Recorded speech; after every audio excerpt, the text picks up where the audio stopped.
présidentielle 2017. Mes chers compatriotes de métropole et d'outre-mer, ne renoncez jamais à cette dignité. L'événement politique est dans la matinale d'Europe 1. Suite de la matinale spéciale présidentielle sur Europe 1 avec Emmanuel Macron. Emmanuel Macron, vous répondez à présent aux questions politiques de Fabien Damias. Bonjour Emmanuel Macron. Bonjour. Vous êtes sans doute aujourd'hui l'un des sujets de conversation récurrents des Français, à table, à la machine à café. À en croire les sondages, apparemment vous représentez une tentation politique forte, mais assortie d'une grande interrogation sur le président que vous seriez. Déjà, avez-vous affronté une grande crise dans votre vie ? J'en ai affronté sous d'autres fonctions. Vous savez, quand j'étais dans le secteur privé, j'ai eu à connaître de la crise financière. Quand j'ai été conseiller à l'Élysée, j'ai connu de près la crise de la zone euro et ses sommets. Et quand j'étais ministre, j'ai vécu des crises sur les entreprises. Donc le procès en inexpérience qui est fait par certains de vos concurrents, pour vous, n'a aucune validité. Ce n'est pas moi qui en serai le juge, ce sont nos concitoyens. J'ai une expérience, la mienne, à la fois dans le secteur privé, dans la sphère publique et dans la sphère politique. Peu de gens aujourd'hui candidats l'ont. Beaucoup n'ont qu'une carrière dans la sphère politique. L'âge que j'ai, en effet, fait que je n'ai pas la même carrière que beaucoup aujourd'hui des autres compétiteurs. J'ai pour autant d'ores et déjà une expérience, sinon je ne serais pas devant vous aujourd'hui. Si vous êtes élu, quelle sera la réforme majeure de votre quinquennat, celle qui marquera votre empreinte sur la France? C'est très difficile de dire avant ce que sera votre empreinte. Et il faut toujours garder beaucoup d'humilité. Oui, mais vous avez un dessein ma volonté pour le pays, c'est dès le début de lancer des grandes réformes. Dès le début, et sans attendre. La réforme du marché du travail, la simplification du droit du travail que je porte dans mon programme, la transformation de notre formation professionnelle et formation continue, parce que c'est fondamental pour affronter un monde en transformation, et la transformation de l'école. Et je dois dire que l'école et la formation, c'est pour moi le cœur de la bataille. C'est d'ailleurs le premier chantier, l'école et la culture, que j'ai mis dans ce projet présidentiel, et c'est, je pense, ainsi qu'on pourra vraiment transformer le visage de la France. Ensuite, derrière, et s'appuyant sur ce premier train de réforme, mon souhait est de relancer très profondément une dynamique européenne. Et j'espère que le quinquennat prochain permettra une refondation de l'Europe.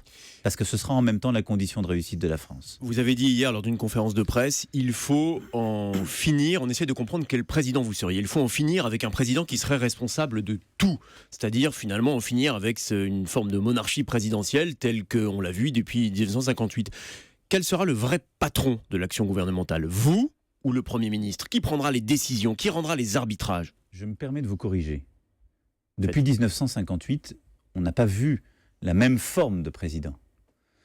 Il y a eu des présidents un président qui décide ont de donné tout. le cap. Non, je pense que ces 10-15 dernières années ont profondément changé la nature de la fonction présidentielle. Et le président est en effet devenu, en quelque sorte, celui qui dirige tout sur tous les sujets. Et il a écrasé la fonction de Premier ministre. Le président Hollande, avec son style très différent du président Sarkozy, mais l'un et l'autre ont été très engagés dans l'ensemble des affaires de la vie politique. Donc moi, vous serez un président en retrait. Je veux être un président engagé, c'est-à-dire ni un président suractif, ni un président empêché. Je serai un président engagé, c'est d'ailleurs pour ça que je veux que les termes de la majorité présidentielle, que la cohérence de celle-ci et son renouvellement soient définis dès à présent, parce que ce sera pour moi la condition pour pouvoir agir. Le président engagé, il est engagé sur des priorités. Je ne veux pas être le président du quotidien, de l'anecdote. Je ne veux pas intervenir tous les jours sur tous les sujets. Par contre, j'ai défini des priorités, celles qui d'ailleurs concernent la vie de nos concitoyens, le travail, l'éducation et la culture, la sécurité, la transformation du modèle économique, l'Europe, le renouvellement démocratique et sa moralisation. Sur ces sujets, je serai profondément engagé. Pour le reste, le président fixe un cap, un horizon. Et c'est au gouvernement de l'exécuter. Et c'est ensuite au gouvernement de l'exécuter. C'est pour ça que je veux peu de ministres, mais des ministres forts avec beaucoup de responsabilités. 15, c'est ce que vous avez dit. J'ai dit une quinzaine maximum. Quand je dis beaucoup de responsabilités, ça veut dire que je me réserve le droit, si les résultats ne sont pas au rendez-vous, ce qu'on ne fait plus dans notre République, de remercier un ministre. Parce qu'un ministre qui n'a pas su faire justement les économies sur lesquelles on s'est engagé, eh bien c'est un ministre qui est remercié, ce qui est un changement très profond par rapport vous fixez des objectifs aux dernières à un ministre, années, aux et si dernières ces objectifs décennies. ne sont pas remplis au terme d'une année. Mais écoutez, quand on a voulu faire les économies ces dehors. derniers temps, j'écoutais encore M. Canteloup à l'instant qui se moquait de la boîte à outils du président Hollande. On se souvient de Nicolas Sarkozy et François Fillon lançant ce qu'on appelait la RGPP pour faire des économies.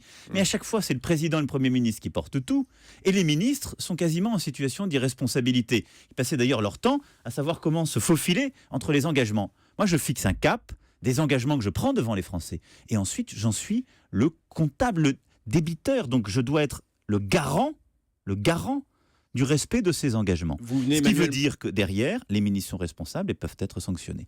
Mais le président que je veux être, c'est donc, vous l'avez compris, un président engagé, un président de l'action, et en même temps un président qui sait réarticuler la responsabilité politique avec le temps long. On vous a entendu là-dessus. Vous venez de citer à l'instant François Hollande. Quelle sera votre différence fondamentale avec l'actuel chef de l'État ?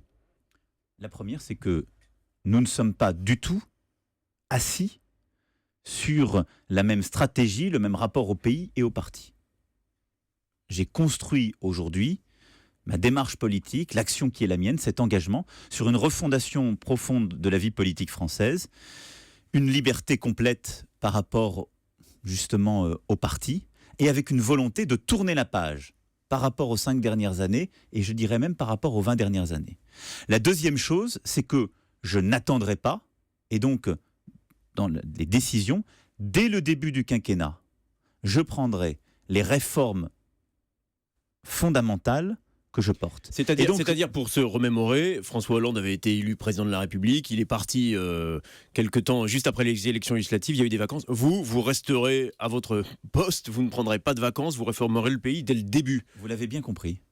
Dès le début, je réformerai le pays, je porterai les réformes les plus difficiles dès l'été, la réforme de l'assurance chômage, la réforme du droit du travail, la réforme de la formation professionnelle, la réforme de l'école avec un impact dès la rentrée 2017 et une stratégie sur 5 ans de baisse des dépenses, justement, une stratégie économique que je veux porter dès la loi de finances qui sera à l'automne 2017 et qui sera donc préparée durant l'été.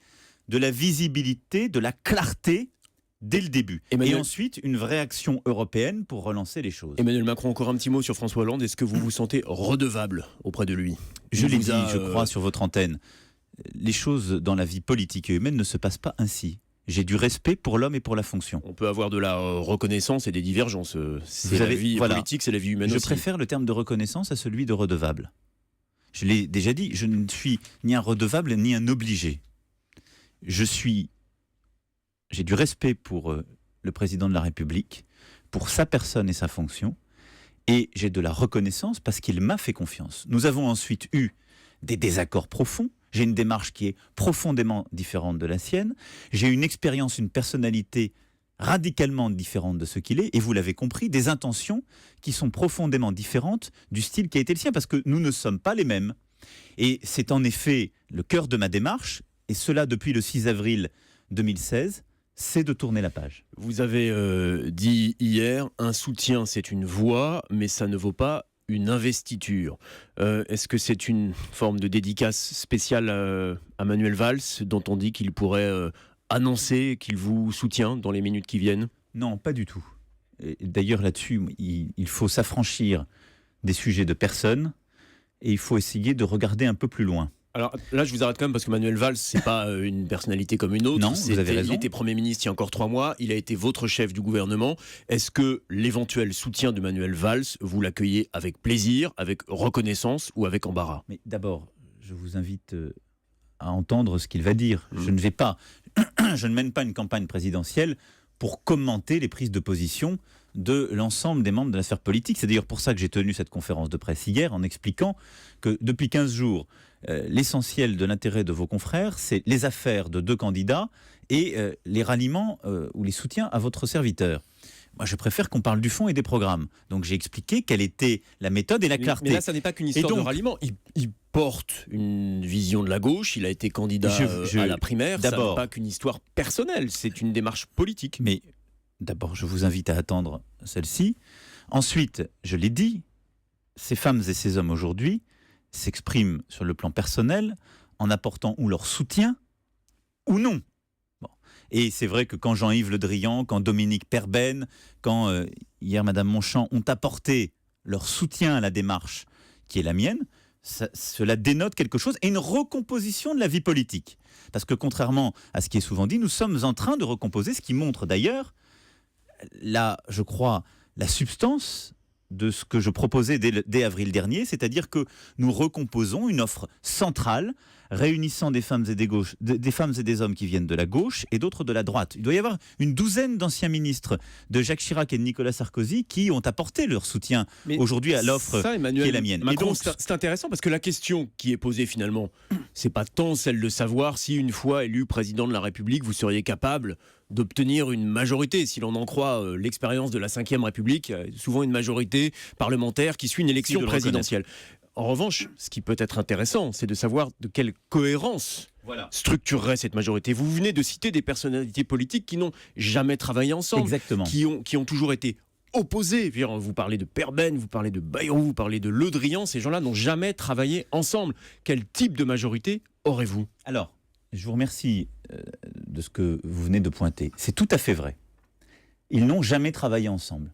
Pour autant, ils ont énormément de convergences. Et moi, je les ai vus en tant que ministre. C'est très simple. Je proposais des réformes sur le travail du dimanche, sur la simplification du droit du travail. J'avais toute une partie de la gauche, celle qu'on voit d'ailleurs aujourd'hui, derrière Benoît Hamon, qui disait « Va des rétros, ce que vous êtes en train de proposer n'est pas conforme à nos valeurs, notre histoire, jamais nous ne nous soutiendrons. » Et j'avais de l'autre côté des gens du centre, des gens de la droite. Une droite venant du gaullisme social, une droite sociale, libérale européenne, avec les mêmes valeurs d'attachement à l'Europe, à la République, à la laïcité, qui me disaient « C'est formidable, mais vous êtes dans un gouvernement de gauche. C'est ridicule. » Et donc, si on veut de l'efficacité pour le pays, c'est le sens même de la recomposition politique que je porte. Nous devons rassembler des femmes et des hommes qui n'ont jamais travaillé ensemble, mais qui sont attachés à ce critère d'efficacité et de justice. Et donc, l'ensemble des réformes qui sont dans mon programme aujourd'hui, ce sont des réformes qui réconcilient la liberté et la protection. Ce sont des réformes qui réconcilient justement l'efficacité et la justice. Et je me félicite que d'une part, on arrive à réconcilier de la société civile avec de la société politique. Et c'est pour ça que je me suis engagé à ce qu'il y ait au moins la moitié de députés nouveaux et qu'il y ait dans les membres du gouvernement une part significative de femmes et d'hommes qui ont des compétences dans la vie civile, mais qui ne sont pas des poids lourds politiques. Oui, même si jusqu'à présent, aucun ministre issu de la personnalité de la société civile n'a vraiment brillé dans ses fonctions. Je vous remercie pour cet hommage personnel que vous venez de me rendre, mais si ça n'avait pas été le cas, je ne serais pas devant vous. Je suis l'illustration vivante que c'est possible de faire autrement. Et il y a eu avant moi de nombreux ministres venant de la société civile c'est-à-dire qui n'étaient pas des élus de la République, qui ont bien fait. Dominique de Villepin aux Affaires étrangères a-t-il été un mauvais ministre ? Je n'en ai pas le sentiment, c'était un diplomate de carrière. Simplement, il n'avait en effet jamais été élu. Hubert Védrine, de la même façon. Dans votre cas, comme celui de Dominique de Villepin, il y avait eu auparavant un sas politique qui passait par le secrétariat général ou le secrétaire général adjoint. Ils n'ont pas eu la carrière politique de beaucoup d'autres. Thierry Breton a été un très bon ministre de l'économie et des finances. Je n'ai pas le sentiment qu'il... Bon, tout ça pour vous dire, cette refondation est possible. On va avancer sur les dossiers. Mais oui, pour finir sur votre point, oui, la démarche qui est la mienne est de réconcilier des familles politiques qui jusqu'alors n'avaient pas travaillé ensemble parce qu'elles partagent les mêmes valeurs et parce que je les réconcilie autour d'un projet cohérent pour faire avancer le pays. La Grande-Bretagne adresse aujourd'hui sa lettre à l'Europe qui acte le Brexit. Faut-il exiger de l'Angleterre les sommes sur lesquelles elle s'est engagée auprès de l'euro? Ça tournerait autour de 60 milliards d'euros avant de conclure un quelconque accord de sortie. Est-ce qu'il faut dire « I want my money back » à l'Angleterre? Il faut d'abord considérer avec beaucoup de gravité ce que nous sommes en train de vivre. Le fait que la Grande-Bretagne mette en œuvre justement ce Brexit, c'est un sujet grave pour nous tous. Parce que c'est une mauvaise nouvelle pour tout le monde. Parce que c'est, malgré tout, un coin dans le projet européen, un début de délitement. Et donc moi, je ne prendrai pas le sujet de cette façon. Il faut prendre le sujet. Mais il va se poser quand même clairement à l'Europe. Et c'est au chef d'État, et c'est la fonction que vous aspirez d'occuper, de dire les choses telles qu'elles doivent être dites. Je les ai toujours dites telles qu'elles devaient être dites. À l'Angleterre, quand je me suis rendu à Londres et que j'ai vu Theresa May, je l'ai dit de cette façon. Il faut que l'Europe parle d'une voix coordonnée et responsable. Ça veut dire que ça n'est pas à chacune et chacun d'égrener chaque matin dans son pays les principes de la négociation. Nous devons, sur ce sujet, coordonner nos vues et avoir un seul négociateur face à la Grande-Bretagne. Ensuite, nous devons privilégier les intérêts de l'Union européenne à tout intérêt de secteur ou de court terme. Ce qui veut dire que... Donc ça veut dire qu'il faut obtenir les sommes que la Grande-Bretagne doit à l'Angleterre, sécuriser la question du statut des ressortissants non britanniques sur le territoire. Ça veut dire qu'il y a tout un ensemble de sujets qui concernent la relation entre la Grande-Bretagne et l'Union européenne et qu'elles doivent toutes être mises sur la table de manière équilibrée. La contribution au budget, l'accès au marché unique, les règles dans lesquelles cet accès se fait et nos perspectives communes. C'est une question qui est posée à la Grande-Bretagne, comment elle voit son avenir et comment l'Union européenne le voit. Ensuite, la France, elle a des relations bilatérales avec la Grande-Bretagne sur 2 sujets fondamentaux. Le sujet de la défense, mon souhait c'est de poursuivre et de consolider cette relation. Et donc, aujourd'hui, les traités dits de Lancaster House nous permettent d'avoir un cadre. Je souhaite qu'on aille plus loin parce qu'on a besoin d'une Europe de la défense. Et puis, il y a le sujet de la sécurité, où là, nous devons remettre aussi les choses à plat et regarder nos intérêts réciproques. Et il y a un sujet qui est mis en avant par Theresa May, par les Britanniques, pour justifier la volonté d'un Brexit rapide, c'est le contrôle des flux migratoires. Est-ce que vous considérez, vous, comme les Britanniques le considèrent chez eux, est-ce que vous considérez qu'en France, nous avons un problème avec les flux migratoires et avec l'immigration de manière générale ? Le cœur du problème britannique, ça a été le contrôle des ressortissants de l'Union européenne qui viennent travailler en Grande-Bretagne. C'est ça le problème. C'était les Hongrois ou les Polonais qui venaient à moindre frais travailler en Grande-Bretagne.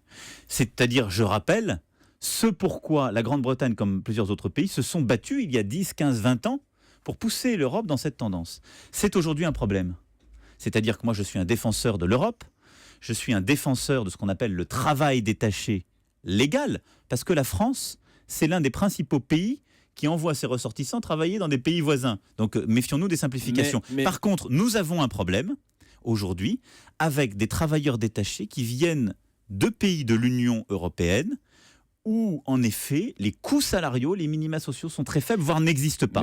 Et donc, je souhaite qu'on remette sur le métier cette directive et qu'on l'arrime à un principe qu'on appelle d'harmonisation sociale, c'est-à-dire qu'on fasse converger les pays. Mais est-ce qu'il faut un solde migratoire annuel? Là, vous êtes sur un tout autre sujet. Je suis le sujet du volume de l'immigration. Alors, aujourd'hui, nous avons environ 200 000 titres de séjour qui sont délivrés par la France à des étrangers. On ne parle plus du même sujet qui est le sujet... ça n'est plus simplement l'Union européenne, ce que vous évoquez. Nous avons environ 200 000 titres de séjour. Il n'y a pas là-dessus d'explosion de l'immigration en France, contrairement à ce que dit Madame Le Pen. Il y a un vrai problème sur le fond, qui est, d'une part, la procédure d'asile. Pourquoi ? Parce que vous avez aujourd'hui des milliers, dizaines de milliers de ressortissants étrangers qui attendent, en tout cas, d'avoir ces titres, sans le savoir. Et comme cette procédure dure, ils s'installent, ils construisent parfois une vie familiale, et ils s'installent dans la misère. Et donc, sur ce sujet, je porte, moi, une réforme qui est extrêmement ambitieuse et rigoureuse, qui est de dire, on doit réduire drastiquement à moins de 6 mois le délai d'instruction et de recours sur le droit d'asile pour éviter que ces gens-là ne s'installent et pouvoir les reconduire à la frontière lorsqu'on ne leur donne pas de titre. Je suis pour une politique européenne beaucoup plus forte et beaucoup plus dure de contrôle aux frontières sur ce sujet. Et je suis enfin pour développer une politique de reconduite à la frontière efficace avec les pays d'origine et les pays tiers. On arrive au terme de cette interview, vous l'avez dit, l'immigration est au cœur de la campagne de Marine Le Pen. Elle vous désigne aujourd'hui comme son adversaire principal. Elle a raison. Aujourd'hui, votre adversaire dans la campagne, c'est Marine Le Pen. Mais elle a raison, puisqu'évidemment, elle propose de trahir l'histoire, le destin de la France, en la ramenant au nationalisme. Moi, je défends une vision patriote de notre pays, c'est-à-dire attachée à son histoire, sa culture, sa langue, mais en même temps un destin qui se projette dans l'universel et dans l'Europe. Ça veut dire que le vrai débat de cette campagne, hier, vous avez émis vos doutes sur un débat 11. Pour vous, au-delà de l'organisation technique d'un débat, le vrai débat de cette campagne, il est entre vous et Marine Le Pen. Il ne m'appartient pas, à moi, candidat, de dire quel est le vrai débat. Je vous dis que... Elle juge la situation comme telle. Je dis que la cohérence de la démarche politique qui est la mienne, c'est en tout cas de proposer une vision à nos concitoyens qui est de faire réussir notre pays dans ce siècle nouveau et de le faire réussir en restant ouvert. Merci. Et donc d'avoir une approche à l'Europe et au monde qui est exigeante, mais fidèle à notre vocation. Et donc oui, je défends un projet qui est patriote, là où elle défend un projet qui est nationaliste. Donc oui, nous avons une vraie opposition que j'assume et je pense qu'elle est structurante dans cette campagne. Emmanuel Et à Macron, l'instant, voilà. Manuel Valls qui annonce à l'instant qu'il vous apporte son soutien. Donc ça y est, c'est officiel, Manuel Valls vous soutient. Votre réaction, Emmanuel Macron, c'est Mais une satisfaction? Je pense que c'est un soutien, d'abord je l'en remercie, je pense que ça traduit ce que j'avais indiqué il y a plusieurs mois, c'est-à-dire que les primaires n'étaient pas en situation de regrouper l'ensemble de la gauche, et cela traduit le fait que les sociodémocrates et les femmes et les hommes de gauche responsables sont prêts à s'inscrire dans une démarche qui est la mienne. Pour ce qui est de la démarche donc, et de ce que j'entends conduire, je l'ai dit, je serai le garant du renouvellement des visages, du renouvellement des pratiques, derrière laquelle... Ça veut dire que vous ne gouvernerez pas forcément avec lui si vous êtes élu. Vous l'avez compris. Merci Fabien Amias. Vous restez avec nous, Emmanuel Macron. Toute petite précision, vous avez évoqué le débat du 20 avril sur France 2. Vous y participerez ou pas avec les 10 autres, enfin avec les 9 autres, parce que Jean-Luc Mélenchon n'y va pas? Oui ou non? C'est très simple. Moi, j'ai indiqué mon souhait, parce qu'un candidat à la présidence de la République n'est là ni pour coordonner le travail entre les chaînes qui ne savent pas se mettre d'accord, ni pour s'adapter à leur agenda. Ah, mais Je là, pense très que- clair, il y a un débat le Et 20 donc, avril. je suis très clair, il est de tradition républicaine que le débat d'entre-deux tours soit organisé par le CSA. Mon souhait, c'est que le CSA, dont c'est la fonction de garantir le pluralisme et d'organiser la vie des médias, soit mandaté par l'ensemble des candidats pour régler cette histoire, Donc vous c'est-à-dire serez le 4 avoir avril un sur débat. BFM, ça on est d'accord, et CNews. Je ferai de toute façon un débat à 11, parce que je pense que c'est attendu par nos concitoyens et que moi je me prête tout à fait au Et débat. ce sera le 4 comme on avril, le c'est fait, celui-là ou pas, comme on le pas fait ce forcément matin. Mais mon souhait, puisqu'il y a un candidat qui n'est pas le moindre, qui Jean-Luc hier Mélenchon. a souligné ce choix, pour simplifier les choses pour tout le monde, mon souhait, c'est que le CSA se saisisse du sujet Et que tout soit remis à plat. en lien avec les candidats et les chaînes. C'est sa fonction. Et nous avons autre chose à faire que courir de chaîne en chaîne pour multiplier les débats à 11. Et dans un instant, ce que vous allez faire, c'est répondre aux questions de Natacha Polony qui nous rejoint sur Europe 1. À tout de suite.